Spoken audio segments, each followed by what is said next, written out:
Hello and welcome to today's edition of Route 1. We're the Journeymen. I'm Scott Howe, this is Dan Osborne, and this is Shamab.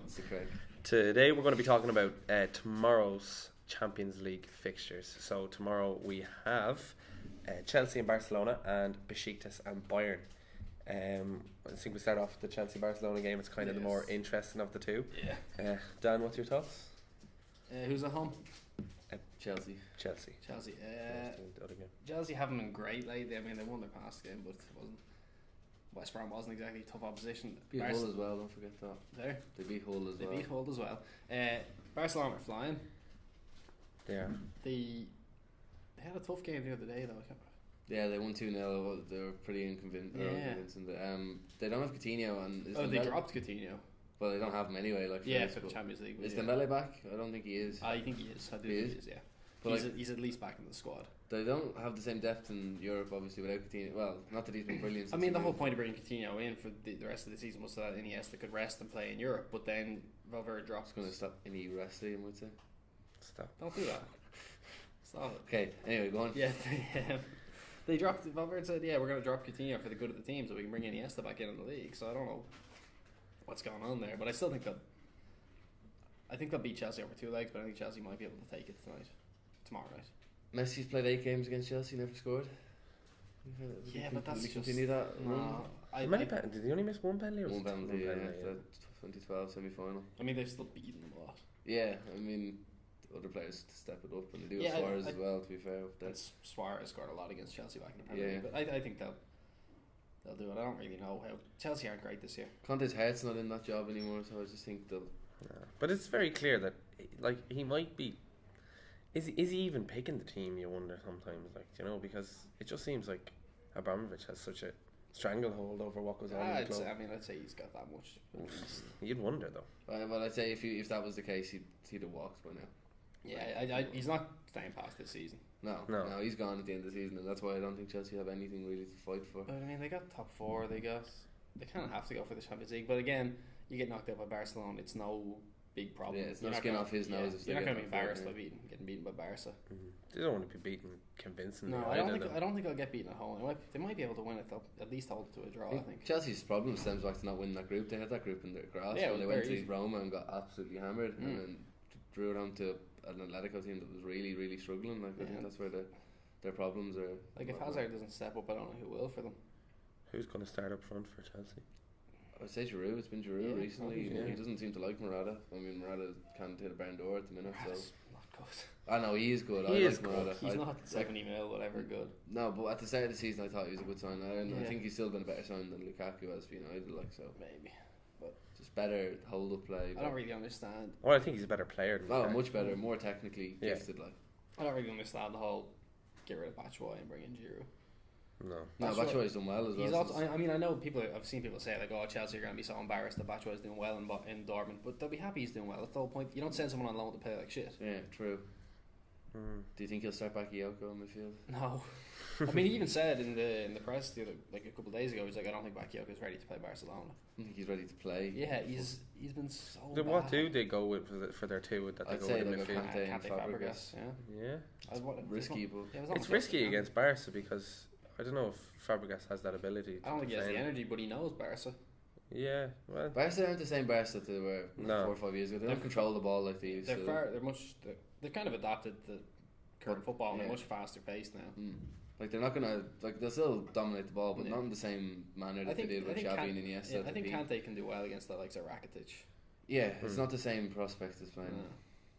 But I still think I think Barca will have it over 2 legs. I reckon Chelsea will hold them tomorrow, and you never know if they hold them to a draw. Yeah, I think it'll be 1-0, and then I think you never know. 1-0's a pretty good result for Barca though. Yeah. At the same time. Yeah, but it's not a bad result. Either way, you can look at it positively for both teams. Well, you have to kind of go with the mindset that Barca are going to score at home, Yeah, but Chelsea are going to have to score at home as well, if it was to finish I know what you mean, but you'd rather obviously them not scoring. But anyway, I think Barca will go through over 2 legs.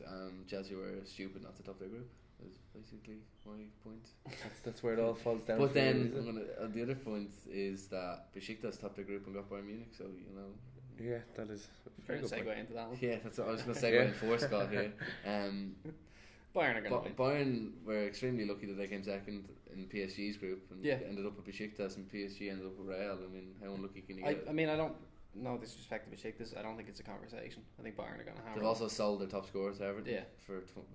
I don't know. Did they replace him? I don't know. Don't really care. Who cares? It's Besiktas. Like this is as far as. So that game is pretty much. Yeah, especially considering the first legs in Bayern, I think it's actually terrible for Besiktas. You know, playing in Turkey first, they might have got nicked a 1-0 win. I mean, but don't you generally not like playing at home second? You do, but in this case, like they're going to get turned over in the Allianz Arena. Like it's not going to be a close game there. It'll be game over, but it's only get to Turkey. It might not be either. I'd say it'll be true. Because Besiktas, they're doing all right in the group stages. Obviously, they topped the group, but they're very, very weak group though. Like Porto, Leipzig, and Monaco, who were awful, like really, really awful. Yeah. And Leipzig, who just didn't gel.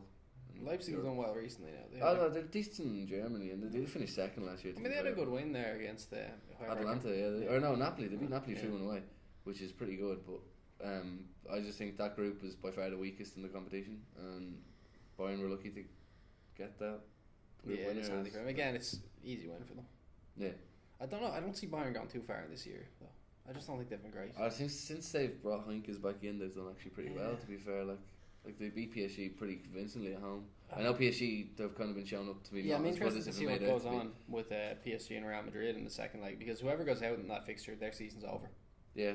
It doesn't PSG are going to win the league. It doesn't matter. No, if they win the cup as well, it doesn't matter. Like. I mean, they're the most expensive team in the world. They should be trying to win everything. They should be at least in the Champions League semi-final. Same with Real Madrid have already lost the league. They're out of the cup. They have nothing if they don't make it to the Champions League. Yeah, but Madrid are a Champions League team as well at the same time. Yeah, I think this is a transitional year for them. I think next year or next summer is going to be huge. Like PSG or Madrid. I think they're going to. Yeah, they're going to replace Bale. I'd say. Ronaldo's on his way. Well, he's done well in Europe. To be fair, I know he's still one of the best players in the world. Yeah. But they're not going to build a team around him anymore. No, and he's not happy either. I don't think he's as happy as he was, and the fans are getting on his back, which I just can't understand. Yeah, but I still don't. I don't see him moving though. No, where does he go? America or China?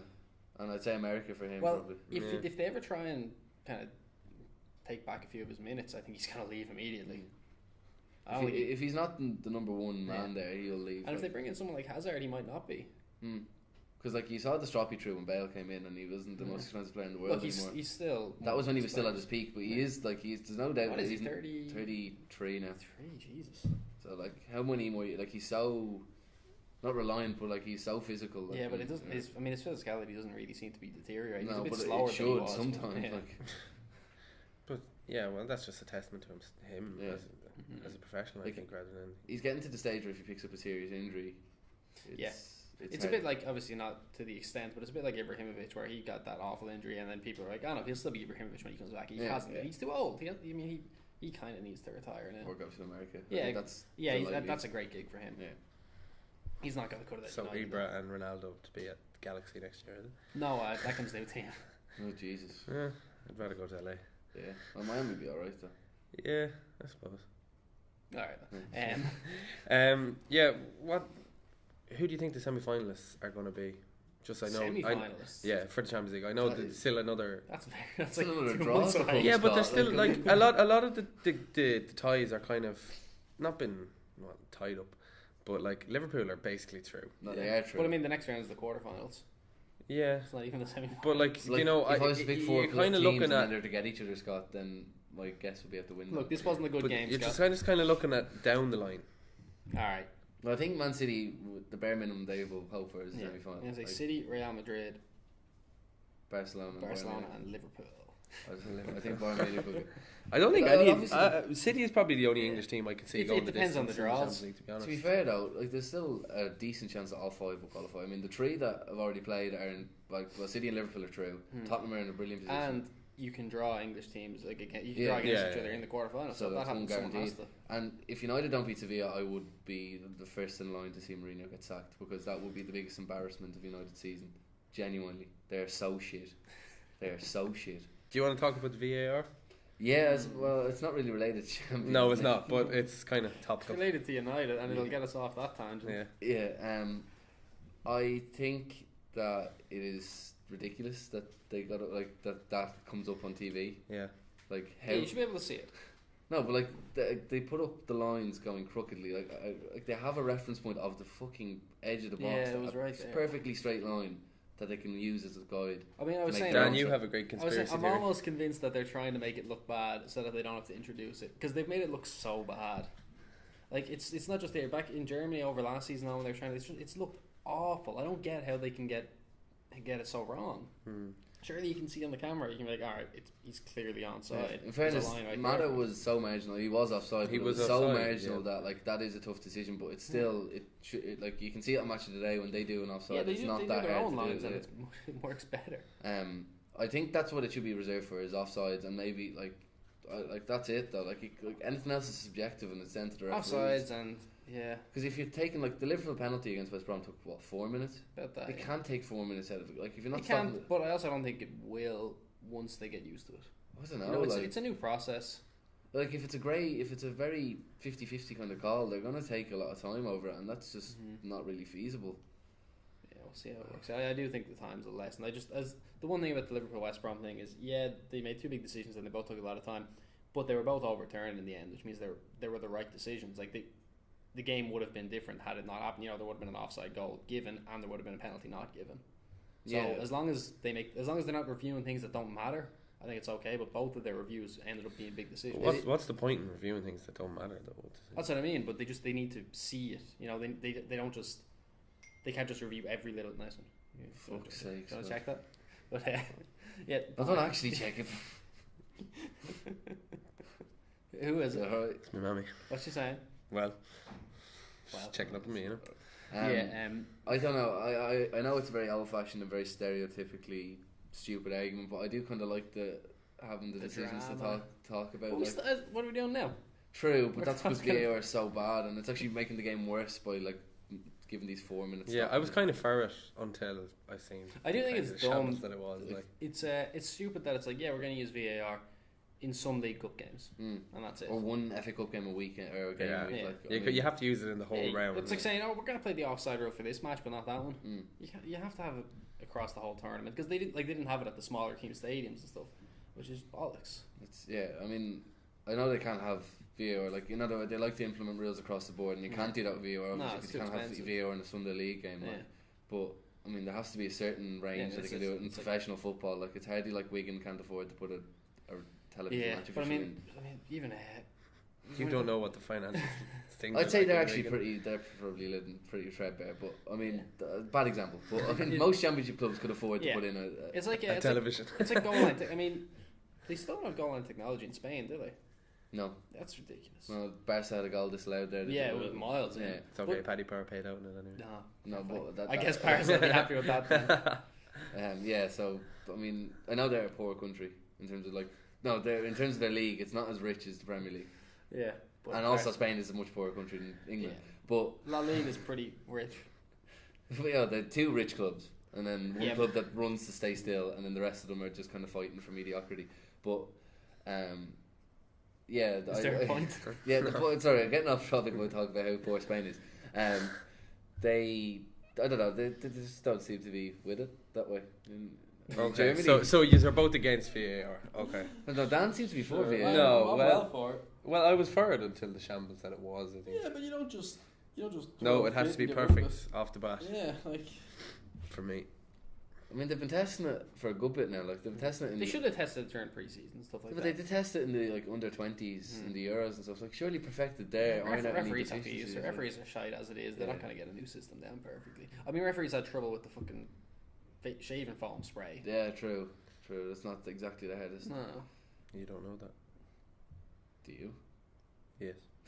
All right. No, I think we're going to wrap it up there for today. So, yeah, thanks for watching. See you tomorrow.